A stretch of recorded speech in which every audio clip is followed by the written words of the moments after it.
আসসালামু আলাইকুম মোর আফুরা দাদুরা বুয়ারা ভাইয়ারা যে যে হিন্দা মোর ভিডিওটা দেখতেছেন আশা করছি ব্যাগকেই ভালো আছেন মুইও আল্লাহর ইচ্ছায় ভালোই আছি।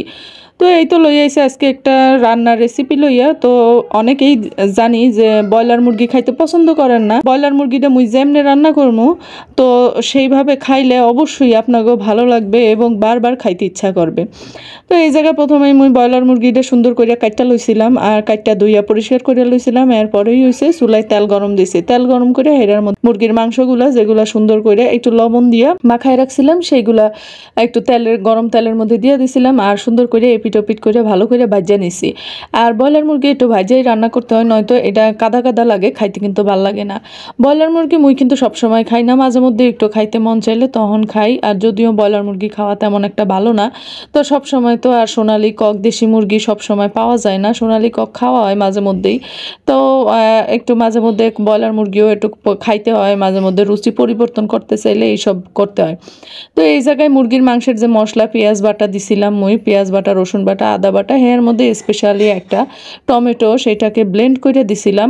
তো টমেটো ব্লেন্ড করে দিলে কিন্তু যে কোনো মাংসের বা মাছের স্বাদ অন্যরকম হইয়া যায়, খুবই ভালো লাগে খাইতে, একটু টক টক ভাব থাকে।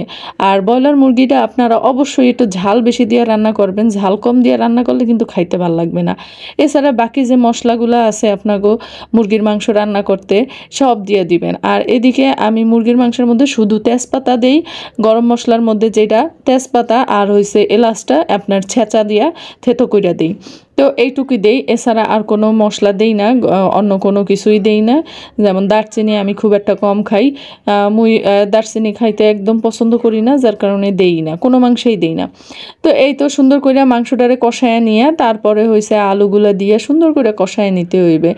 ভালো করে কষায় নিয়ে যতটুকু পরিমাণ ঝোল প্রয়োজন ততটুকু পরিমাণ ঝোল দিয়ে দিবেন। আর সব থেকে বড় কথা হয়েছে ব্রয়লার মুরগির মাংস কিন্তু আপনার ঝোল ঝোল খাইতে ভাল লাগে না। আর এই ফাঁকে মুই একটু কড়াইটা মুছা লইলাম, আর দেখতে সুন্দর না লাগলে কিন্তু হ্যাঁ ভাল লাগে না রাঁধতে পারতে। যাই হোক কড়াইয়ের চারপাশে লাগিয়ে গেছিল, যার কারণে হয়েছে মুই ওইটা সুন্দর করে মুছা নিছিলাম।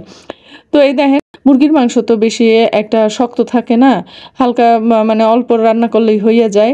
তো এটারে সুন্দর করে জাল দিলাম, এক গোলটাও প্রায় কমে আসছিল দেখতেই পাইছেন। আর এই যে তেজপাতা যেগুলো দিছি এগুলো মুই রান্না শেষ হওয়ার পর শেষ হয়ে আওয়ার আগেই উঠায় ফালাই দেই, এগুলো আর পাতিলের মধ্যে রেখে দিই না, কারণ ওগুলো দেখতেও ভাল লাগে না, আর যখন প্লেটের উপর পড়ে বা কিছু তখন দেখতে ভাল লাগে না। যাই হোক এই তো দেখতেই পাইতেছেন সবশেষ যে কি সুন্দর কইরা হইছে মুরগির মাংসটা। আর এটা কিন্তু সত্যি খাইতে ভাল লাগবে, একটু মাখো মাখো কইরা খাইবেন দেখবেন অসম্ভব ভাল লাগে। আর দুপুরের পাতে বা যে কোনো পাতে গরম ভাতের লগে আবার পরোটার লগে রুটির লগেও কিন্তু এই মাংসের ঝোলটা খাইতে সেই লাগে। তো আজকের মোর ভিডিওটা আপনাকে কেমন লাগলো, আর ভালো লাগলে অবশ্যই একটু লাইক কমেন্ট করবেন, সাথে থাকবেন। আজকে এই পর্যন্তই, ভালো থাকবেন, আল্লাহ হাফেজ।